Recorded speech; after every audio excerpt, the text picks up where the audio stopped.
स्वागत है आप सभी का। आज का हमारा टॉपिक है सब फाइलम यूरोकॉर्डेटा। जैसा कि हम लोग जानते हैं कि कॉर्डेट्स को दो ग्रुप में बांटा जाता है, एक का नाम है एक्रीनिएटा और दूसरे का नाम है क्रेनिएटा।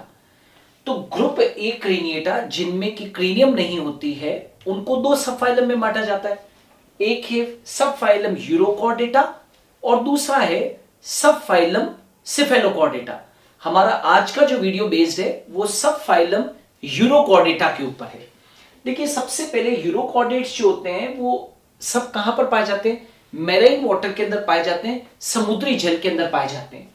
ये एकल या निबही हो सकते हैं, यानी कि या तो ये सॉलिटरी हो सकते हैं या कॉलोनियल यानी कि कॉलोनी बनाकर रहते हैं। और कुछ कैसे होते हैं? स्वतंत्र तैरते हुए होते हैं और कुछ चट्टानों से क्या रहते हैं? चिपके हुए रहते हैं। आमतौर पर यह देखा गया है कि जो वयस्क होते हैं, एडल्ट्स होते हैं, वो तो फिक्स्ड होते हैं, सबस्ट्रेटम से चिपके रहते हैं, और जो लार्वा होता है वो फ्री स्विमिंग होता है, यानी कि स्वतंत्र रूप से तैरता हुआ होता है। ठीक है, अब आप एक चीज देख रहे होंगे कि यूरोकॉर्डेट्स को ट्यूनिकेटा भी कहते हैं। अब आपको दो चीजें मालूम होनी चाहिए कि यूरोकॉर्डेटा नाम क्यों दिया गया है और ट्यूनिकेटा नाम क्यों दिया गया है। तो इनके शरीर के ऊपर सेल्यूलोज के समान एक ट्यूनिसिन से बना कवच पाया जाता है। ओके, मैं फिर से दोहरा दूं, शरीर पर सेल्यूलोज के समान ट्यूनिसिन से बने क्या पाया जाता है? कवच पाया जाता है। और इस कवच को, ट्यूनिसिन से बने इस कवच को ट्यूनिक या टेस्ट कहते हैं। और जिन जंतुओं के शरीर के ऊपर ट्यूनिसिन नामक आवरण पाया जाता है उनको ट्यूनिकेटा समूह में रखा जाता है। तभी तो हम सब फाइलम यूरोकॉर्डेटा को ट्यूनिकेटा या ट्यूनिकेट्स भी कहते हैं। ठीक है, अब प्रश्न उठता है कि यूरोकॉर्डेट्स को यूरोकॉर्डेट्स क्यों कहते हैं? तो यूरो का मतलब होता है पूंछ। मतलब यह है कि नोटोकॉर्ड जो होती है इन जीवों के अंदर, वो स्वतंत्र रूप से तैरने वाला जो लार्वा होता है उस लार्वा की पूंछ में पाई जाती है। ओके, मैं यहां पर रिपीट कर दूं, नोटोकॉर्ड कहां पर पाई जाती है? स्वतंत्र रूप से तैरने वाले लार्वा में पाई जाती है, और वो भी कहां पर? पूंछ में पाई जाती है, टेल में पाई जाती है। राइट, इसीलिए तो हम कहते हैं कि इन्हें क्या कहते हैं? Urochordates. Okay, so why urochordates are called as urochordates? क्योंकि इनकी जो लार्वा होते हैं उन लार्वा की टेल के अंदर क्या पाई जाती है? नोटोकॉर्ड पाई जाती है, इसीलिए हम इनको यूरोकॉर्डेट्स कहते हैं। इनमें पोषण की विधि कैसी है? तो इनमें पोषण की विधि जो होती है वो पक्षमापी पोषण होता है, यानी कि ये सीलियरी फीडर्स हैं, यानी कि सीलिया बीट करते हैं, वाटर करंट्स जनरेट होते हैं, और उनके कारण जो वाटर के अंदर माइक्रो ऑर्गेनिजम्स वगैरह है वो इनकी कहां पर आते हैं? बॉडी के अंदर आते हैं। तो इनमें पक्षमापी पोषण पाया जाता है। ग्रसनी, ये एक बहुत इंपॉर्टेंट कैरेक्टर है, ग्रसनी यानी कि फेरिंग्स। इनमें ग्रसनी काफी वेल डेवलप्ड होती है, बड़ी होती है, थैलीनुमा होती है, और इस ग्रसनी के अंदर अनेक क्लोम दरारें यानी कि गिल क्लेफ्ट्स जो होते हैं वो पाए जाते हैं।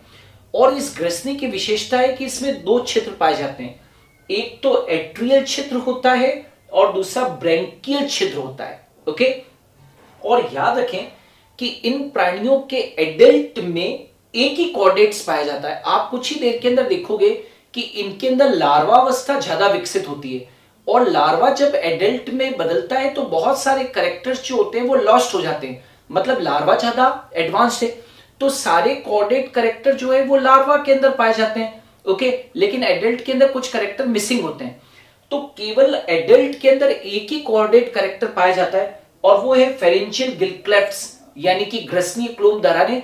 अन्य जितने भी कॉर्डेट प्राइमरी कॉर्डेट कैरेक्टर होते हैं वो व्यस्क में लॉस्ट हो जाते हैं, जो अभी आप कुछ ही देर के अंदर देखेंगे। प्लस ये एक क्वेश्चन पूछा जाता है कई सारे एग्जाम्स के अंदर कि फेरिंग्स जो होती है, इनकी ग्रसनी होती है, उसके अधर पर एक रचना पाई जाती है जिसको बोलते हैं एंडोस्टाइल कहते हैं। ये एंडोस्टाइल रचना जो होती है वो वाटर से आयोडीन को क्या करती है? एब्जॉर्ब करती है। और ये जो एंडोस्टाइल नामक रचना है ये स्तनधारियों के अंदर पाए जाने वाली थायराइड ग्लैंड के समझात होती है, यानी कि होमोलोगस होती है। ओके, यूरोकॉर्डेट्स के अंदर रक्त परिवहन तंत्र खुले प्रकार का होता है। इनके अंदर जो हृदय होता है वो शरीर के अधर पर स्थित होता है, वेंट्रल भाग पर स्थित होता है। रक्त के अंदर वेनिडियम नामक क्या पाया जाता है, श्वसन वर्णक, यानी कि जो रेस्पिरेटरी पिगमेंट है वो कौन सा है, वेनिडियम है। ओके, और इनमें जो उत्सर्जन होता है वो या तो न्यूरल ग्रंथि के द्वारा होता है, या पाइलोरिक ग्रंथि के द्वारा होता है, या नेफ्रोसाइट्स के द्वारा होता है। ओके, नाउ ये जितने भी जो एनिमल्स होते हैं यूरोकॉर्डेटा सब फाइलम के, वो बाइसेक्सुअल होते हैं, यानी कि उभयलिंगी या द्विलिंगी होते हैं। और इनकी एक बहुत बड़ी विशेषता है कि जो प्रत्येक गोनैड होता है, प्रत्येक जो जनन होता है, उसमें वृषण और अंडाशय दोनों पाए जाते हैं, जिसको कि हम ओवोटेस्टिस के नाम से भी जानते हैं। निषेचन जो होता है, फर्टिलाइजेशन होता है, इनके अंदर शरीर के बाहर होता है, एक्सटर्नल होता है, और मुख्यतः पर निषेचन पाया जाता है, क्रॉस फर्टिलाइजेशन पाया जाता है। नाउ एक बहुत इंपॉर्टेंट कैरेक्टर है कि इनमें परिवर्धन जो होता है वो अप्रत्यक्ष होता है, इनडायरेक्ट होता है, यानी कि इनके अंदर जो डेवलपमेंट है वो लार्वावस्था पाई जाती है इनके डेवलपमेंट के अंदर, यानी कि इनमें एक फ्री स्विमिंग लार्वा पाया जाता है, और उस फ्री स्विमिंग लार्वा को हम टेडपोल लार्वा कहते हैं। और एक खास बात देखो कि इनमें जो कायंत्रण होता है, मेटामॉर्फोसिस होता है, वो प्रतिगामी होता है। प्रतिगामी यानी कि रेट्रोग्रेसिव मेटामॉर्फोसिस होता है।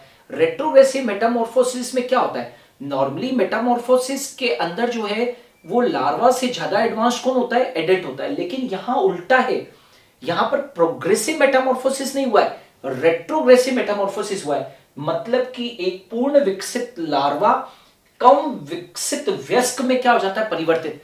यानी कि जब लार्वा वयस्क में परिवर्तित हो रहा था तो बहुत सारे कैरेक्टर्स क्या हो जाते हैं, लॉस्ट हो जाते हैं। तो मतलब ये हुआ कि लार्वा ज्यादा विकसित है, एडवांस्ड है, और वयस्क क्या है, कम विकसित है। और यहां पर लार्वा के अंदर सभी कॉर्डेट कैरेक्टर पाए जाते हैं। अर्थात ये क्लियर हो जाना चाहिए कि जब लार्वा वयस्क में बदलता है तो बहुत सारे कैरेक्टर्स क्या हो जाते हैं, लॉस्ट हो जाते हैं। ओके, और इस यूरोकॉर्डेटा सब फाइलम के जो मुख्यतः मेंबर्स हैं वो कौन कौन से हैं, तो यहां पर मैंने कुछ एग्जांपल्स कोट कर रखे हैं। एक तो है हर्डमानिया, जिसको कि हम बोलते हैं स्वीट पोटैटो।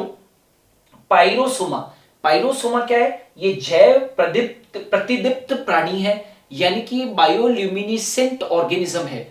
बायोल्यूमिनिसेंट ऑर्गेनिज्म का मतलब होता है ये लाइट एमिट करने वाले क्या है, ऑर्गेनिजम्स हैं। एक और एग्जांपल है डोलियोडम, एक और है साल्पा और ओइकोप्लूरा। ये जो ओइकोप्लूरा वगैरह जो होते हैं, इनके लार्वा के अंदर, ओइकोप्लूरा के लार्वा के अंदर नियोटिनी पाई जाती है।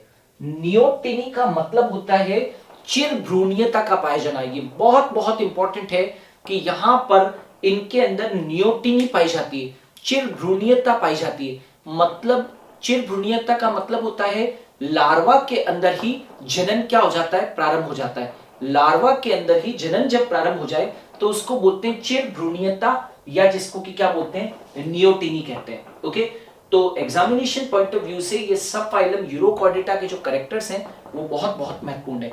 हम लोग आने वाले दिनों के अंदर और भी कॉर्डेट्स के जो वीडियोस हैं वो हिंदी मीडियम के अंदर लेकर आएंगे, तो उन्हें देखते रहिएगा। Thanks a lot for watching मी। यदि आप इस वीडियो का स्क्रीनशॉट लेना चाहते हैं तो आप स्क्रीनशॉट ले सकते हैं।